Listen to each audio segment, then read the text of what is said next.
So, I'm going to do a review on the Onyx Cinder. So, this set released in August of 2024 for a retail price of $140.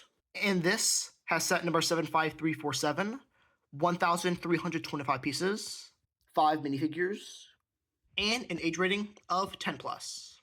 And the box art does look pretty nice. And if you're curious, this is the back of the box.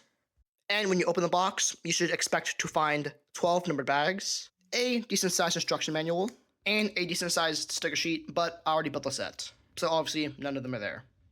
Our first figure is Whim, and overall, it's a decent minifigure. The printing on his torso does look very nice for his jacket and undershirts, and the figure does include the very nice mid-sized legs. And he does have a pretty good back print, and the figure has this very big hairpiece, which looks pretty good. And the figure does include this pretty nice face print. And this is the second face, which is a bit more of a scared expression. And the figure includes a blue flashlight. We also, of course, get my main man, Neil. And he has a pretty good print on his torso for some nice overalls. And he includes the short legs in dark red.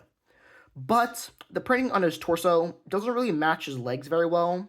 His overalls look a lot more brown than dark red.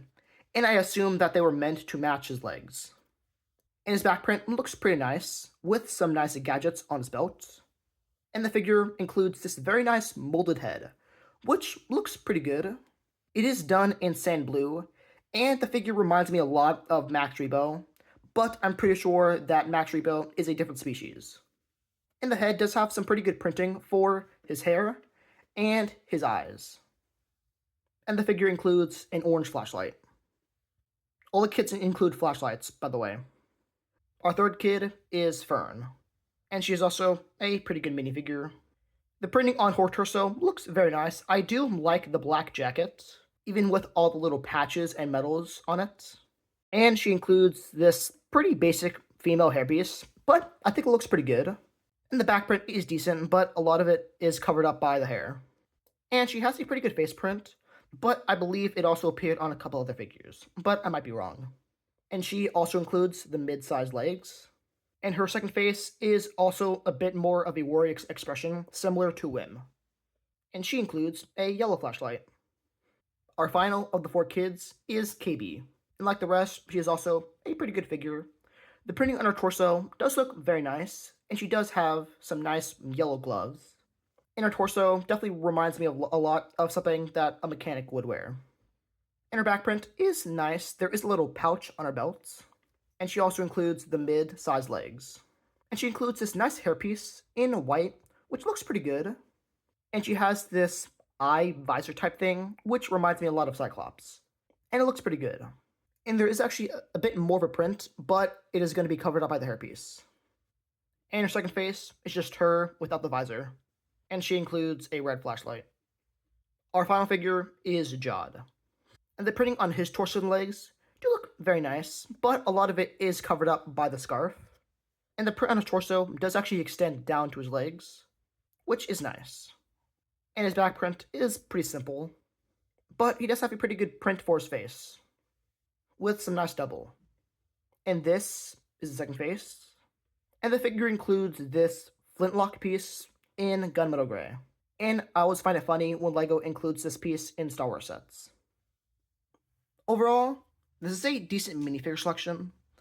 All of the figures were done pretty well. I don't really have many major complaints about any of them, but there was definitely one figure that 100% should have been included in the set, and that is just the pirate droid.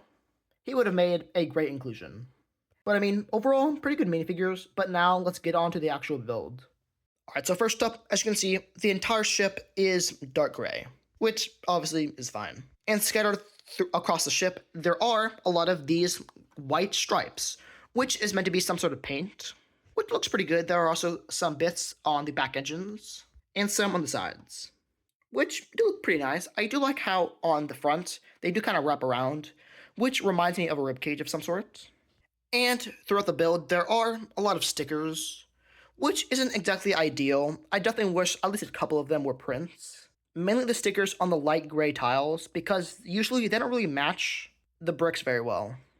And scattered throughout the build, there are a lot of dark tan bits, which is fine.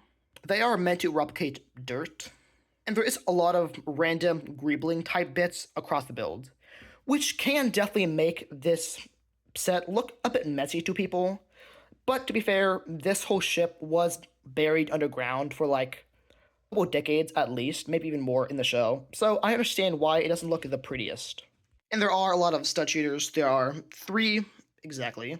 Well, technically 6 because each has 2, which isn't exactly ideal. And we all know how those work. You just push down and then they fire. These 2 can move around, but that one is stationary. And there is also these little turrets on the top, which you can spin around, but you can't actually put a figure in there. Obviously, it's tiny, but this whole set isn't minifigure scale. And the engines do look pretty nice. The back ones do have this nice white stripe, and there are 2 orange thrusts, and inside there is a nice sticker detail. And the same is on the other side, just mirrored. And the front engines are essentially the same, just it's one engine, and there are no wings. But they also have orange thrusts and some sticker detailing. And the detailing on the sides of the ship do look okay. There's a little turret bit right here, which you can't spin around. And this is the other side. And the back looks okay. But one issue I have is at the front, these little bits kind of can jiggle around a bit. They're not fully attached. There's only really one connection point. And the same goes for the front. But the top is fine. And at the front of the ship, there are 2 blasters and this little claw type thing and a little light. And the landing gear does look nice. I do like how they use that barrel piece. And there is, of course, the cockpit. There was a nice sticker piece right there, which doesn't really match the brick very well, but the actual detailing of the sticker does look nice. There's another one right there, and another sticker right there. I mean, overall, it looks nice. You can actually open this up to put a minifigure inside. Inside, there is some space for a figure, and there are some nice control panels on the sides. And I do like how they didn't actually use the normal LEGO Star Wars control panel, just because that piece is so overused. So I am happy that they actually gave it a unique sticker. And you can, of course, put in a figure, which is most likely going to be Jod. And you can actually move this thing just a bit. It's not really meant to be moved, though. But back to the engines, there was one pretty cool feature. At the top, there is this whole thing, which if you move it back, the engines all move in unison. So it can be in its takeoff or in its normal flight mode. But you can also just move one of the engines and all the other ones move. So, pretty cool feature. And at the front, there is actually a little ramp, which you can move down, but it doesn't really lead anywhere. And at the back of the ship, you can actually move this whole thing down, which shows some crates. And this smaller crate just has a cookie, and the other one has this little fruit type thing. I believe this is actually the same fruit that was included in the Ghost. I just forget what it's called. And on the opposite side of the cockpit, you can actually lift this up and lower this down to access the interior. And the interior space is okay. There is just 4 seats for the kids and a little bed right there. And there is a little kitchen area and a table in the middle. But it's not the easiest to put the minifigures in, especially if you have bigger hands. Which is why I wish you were able to take this whole brown area out to actually put figures in. Kind of like the front of the newest ATTE. And there are 2 clips at the top, which you can put the walkie-talkie and Jod's blaster. And if you put all the figures in, they don't look terrible, it's just not very easy to actually fit them in there. And if you want, you could put Jod in the bed or something. And on the other side, underneath the cockpit, you can actually lower this down, not to allow more access, but so that you could put the kids' flashlights right there. Just like that, which is definitely a decent storage spot. So, would I recommend that you pick up this set?